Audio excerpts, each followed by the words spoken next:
Welcome to the Seekers Forum. Tonight I want to talk to you about stabilizing the view. Now, what do we mean by the view? The view is the perspective that dawns in us when we pierce the life myth that's invented by the storytelling mind that we discussed last month, and we begin to see ourselves with new eyes. Now, notice that I didn't call it fixing the view or clutching at the view, nor setting the view in stone. As we've learned, nothing is permanent, not our wounds, our self-image, and not even the wisdom view that we gain when our illusions are dispelled. Instead, what we realize is that awareness comes and it goes. And yet, as circumstances change and our perspective changes along with them, there is a connection that remains to something larger than ourselves that doesn't alter. Okay, that's the view that we're talking about. In his latest book, Sam Harris, who's one of my favorite writers and a longtime meditator, articulates this very beautifully. He says, "In my view, the realistic goal to be attained through spiritual practice is not some permanent state of enlightenment that admits of no further efforts, but a capacity to be free in this moment, in the midst of what is happening. If you can do that, you have already solved most of the problems you will encounter in life. The goal is not permanence, the goal is freedom." Isn't that great? That's what we mean by stabilizing the view. So tonight we're going to be talking about 4 methods that we can use when we find ourselves going unconscious.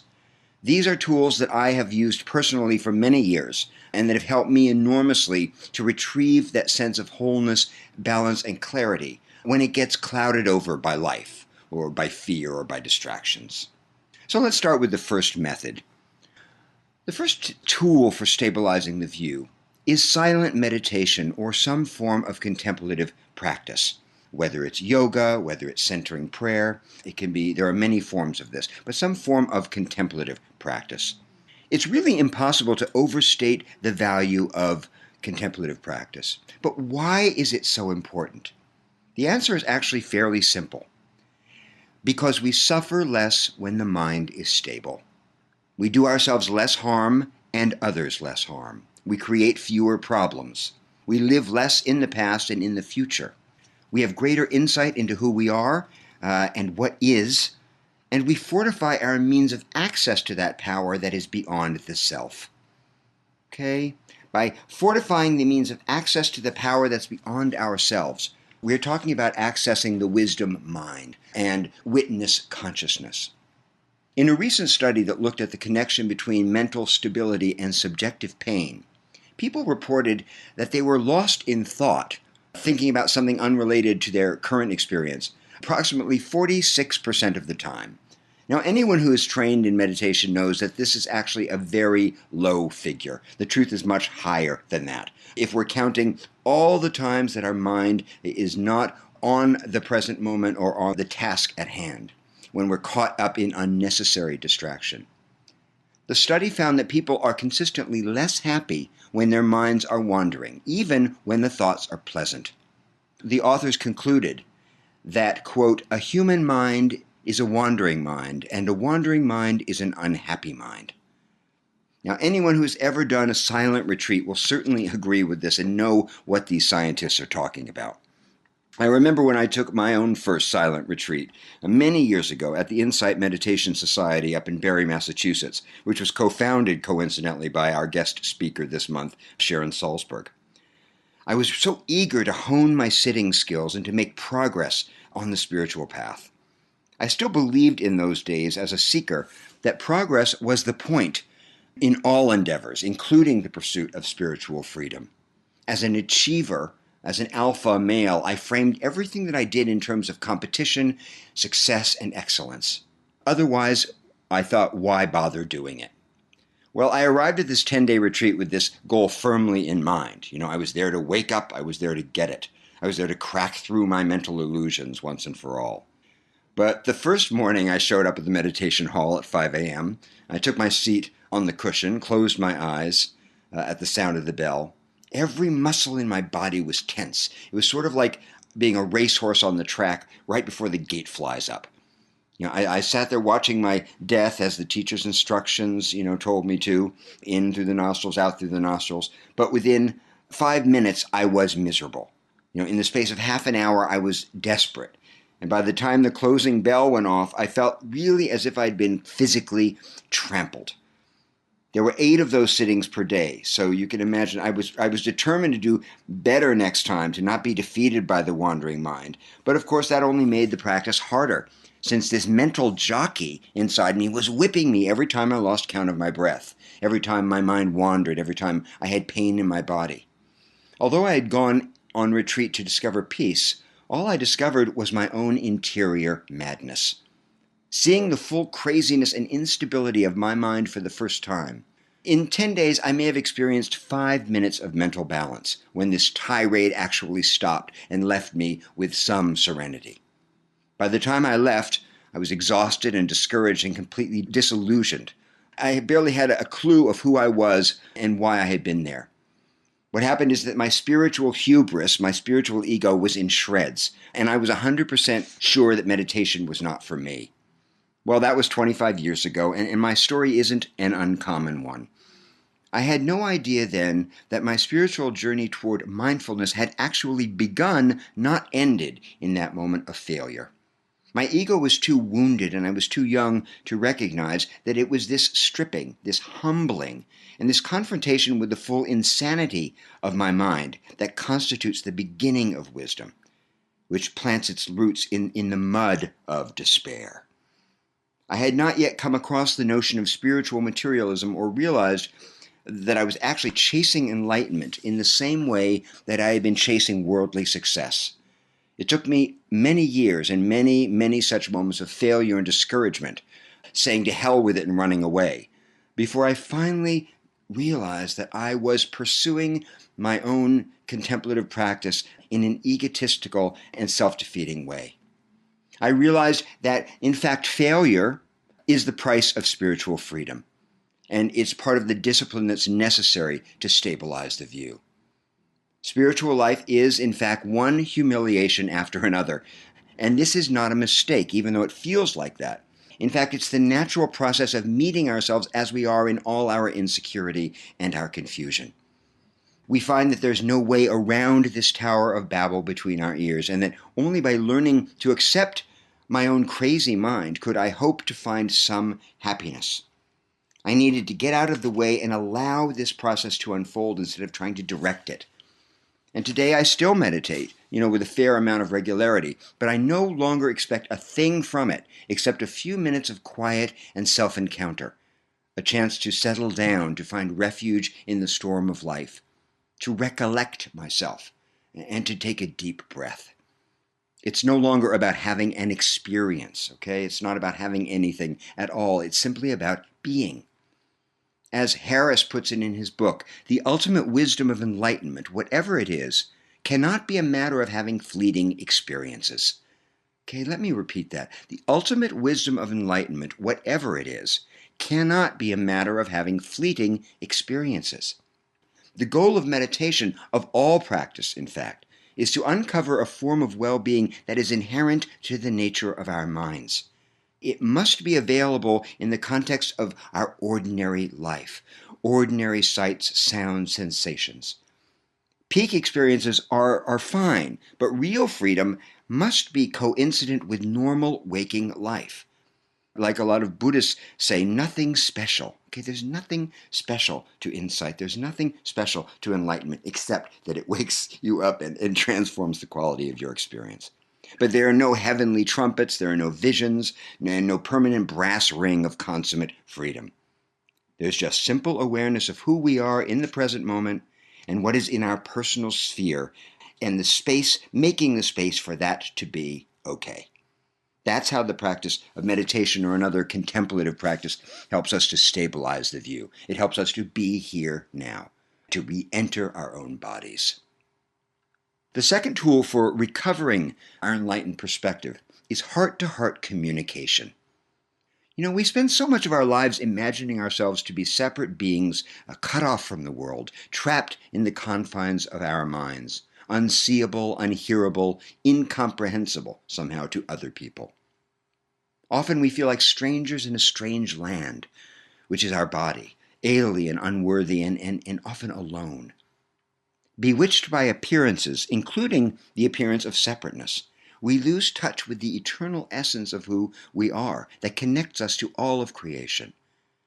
This abyss can feel uncrossable, but it is, of course, only an illusion. It's a figment of the imagination, a form of optical illusion, as Einstein put it, that can only be dispelled by reaching across time and space and touching another human being. Anyone who has experienced intense isolation or depression knows how difficult this seemingly easy thing can be to do, especially in those moments when we feel unlovable. Suffering from shame, which is the most common of the walls that close us in, we tend to push others away and wonder why we feel so alone. We build walls of fear around us in the name of self-protection and wonder why others keep their distance. Rather than continue this self-fulfilling fantasy of aloneness, however, we can learn to stabilize ourselves in wisdom by seeking out the company of like-minded souls, just like we're doing here in our Seekers Forum. When we do this, we can share our uncertainty, our pain, our doubt, our truth, our stories, and our wisdom. Often it's in feeling seen and heard, witnessed, and doing the same for other people that we recover our lost sense of wholeness. We were talking last month about the sacredness of communion and of storytelling, and the powerful medicine of self-disclosure. In order for this to happen, however, we need to cultivate meaningful connections with open-hearted others whom we trust not to judge us or turn away in moments of need, and for whom we can be present as well, since trust is always a two-way street. The Sufis have a wonderful expression for this kind of connection, which is sohbet, which translates roughly as the spiritual talk of friends. It's important that we have these people in our life to share our deep experience with. The folks for whom we're not too much. So many seekers go through our lives feeling like we're too much. We ask too many questions, we're too curious, we're too wounded, we get too joyful, we're just too big. Okay, we need to find those folks for whom we're not too big.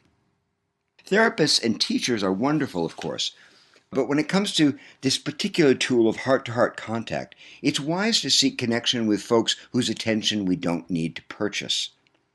The therapeutic relationship, as well as the teacher-student bond, is precious, but they're also conditional and hierarchical. They're one-way streets in that we can learn and obviously heal from these folks in the connection with these mentors, therapists, teachers, but they're undependable outside the professional context. This can be quite painful if any of you have ever experienced it with a mentor or a teacher or a therapist, when you have expected them to be your friend. You may have felt that splash of cold water, that wake-up call, that we've been deceiving ourselves into thinking that these people are actually our peers. The sort of contact I'm talking about is knowing that others are there simply because they want to be, in the spirit of equality. It's the voluntary two-way nature of these relationships that's enormously healing. Many of you know this, of course, how quickly you can come back to yourself in the company of those who seem to understand you, even when these people are at a great distance. Even, in fact, when you haven't met these people, which is the case in online support groups and classes, such as this one. The effect of connection can be instantaneous. Just coming into the presence of someone with an open heart, someone willing to listen to you and see you, can burst the bubble of grief that forms around shame and loneliness. The value of talking to people who don't know you in your everyday life is sort of paradoxical. Folks who are outside the context of your daily life can often be soul friends at a different level because they're not involved with the details of your day-to-day biography. You don't have to worry about reputation management with them. You can be your bare self. It's like the old cliche about talking to somebody in a bar. It's really the same principle. When we feel unguarded, when we feel unjudged, when we feel, in fact, free of our quotidian context, we can often open up at a deeper level with others, which is so helpful for helping us stabilize the view, stabilize the wisdom perspective. When you're with people who you connect heart to heart with, who aren't in your immediate world, there can actually be a wider avenue for candor and for freedom. That's not to say that we oughtn't to have soul friends in our daily life, of course. But it's just a paradoxical quality that I've noticed working with people online, that they can often be freer than they are in their daily lives. Now, whether we seek out such like-minded people and soul connections where we live or through virtual means isn't the point. The point is that we help each other to be honest, we help each other to stay on track, okay, in whatever context. So ask yourself, who do you have like this in your life?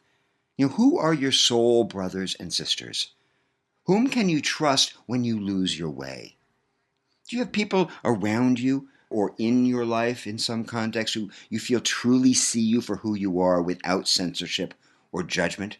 Okay, these are great questions to ask ourselves and to write about. The third tool I want to talk to you about for stabilizing the view is mirror work. The power of looking at ourselves in the mirror and in speaking to ourselves in times of confusion can be quite extraordinary. This is something that I learned as a child.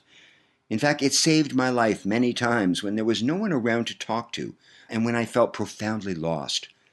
I grew up in a house where there was a lot of trauma and danger and uncertainty, a great deal of pain, and very, very little relief or explanation for why this was going on. From the time I can remember, I felt profoundly alone, unseen, and confused, and desperate for answers to basic questions that would help a child to feel stable and safe in the world. But there was no one around to ask these questions of. So what I used to do is lock myself in the bathroom when things got really bad and look at my own reflection in the mirror. Not in a narcissistic way, but as a young boy in need of comfort, some response to my call, a foundation of what I can only call awareness. I needed ground. I needed to be seen. And the moment I looked into the mirror and saw my own face and saw how I felt, witnessed my own expression, I immediately felt more grounded, less lost, and less invisible. Okay, it stabilized me in my body. I'd ask my reflection very simple questions. Who are you? What's wrong? What are you thinking? How do you feel? What do you need? And watching my face, I could see what was true and what wasn't with my own eyes. Even stranger than this, I learned that when I asked myself questions, I often had answers that I didn't know I had, as if there was someone or something inside of me that wasn't me, that was more than me, and could help me when I needed it. I knew more than I thought I knew, as we all do. And this was my first childish introduction to the self beyond the self, or the wisdom mind, as spiritual traditions call it. I realized in those mirror sessions that I was not who I thought I was, okay? And that what was seeing was more than this body. Okay? That there was a consciousness in me, not a word that I used then, but now I understand there was a consciousness that was full of mystery and power and awareness that could come to one's aid in times of need. If you've never tried talking to yourself in the mirror, I really highly recommend it. Just close the door, look into a mirror, and ask yourself what you want to know. Watch the subtleties in your face, the clues and the hints, and answer yourself without too much thinking about what you're going to say. What you'll find is that it's very hard to lie to your own face.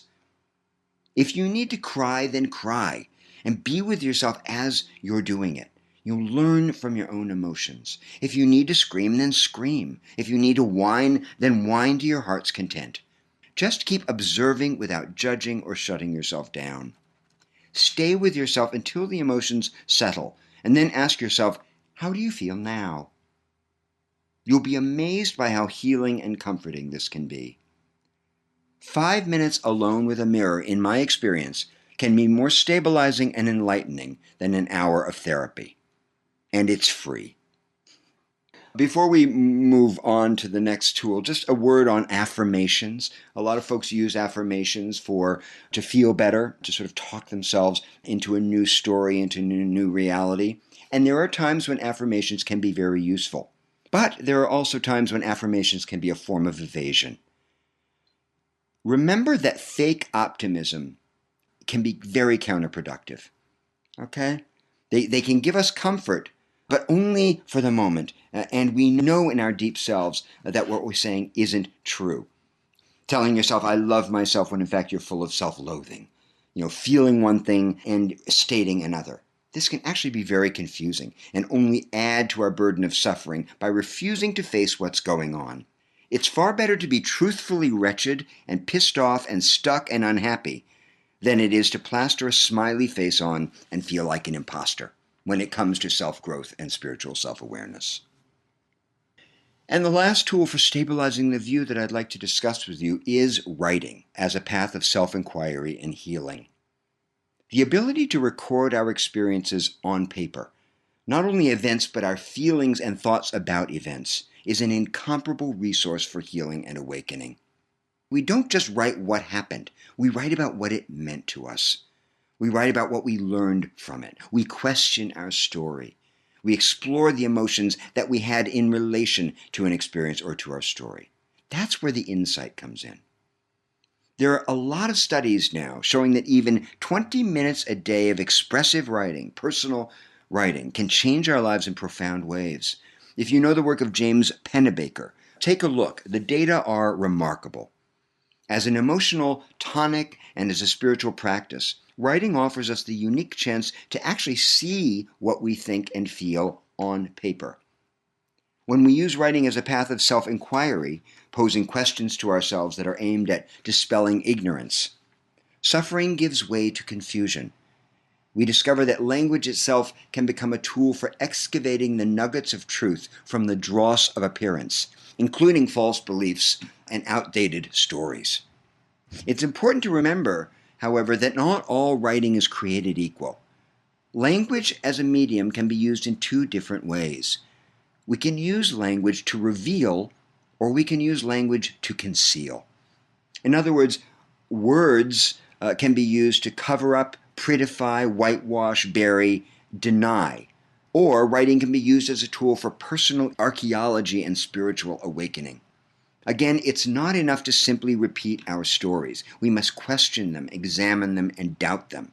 We throw them into relief by telling the truth.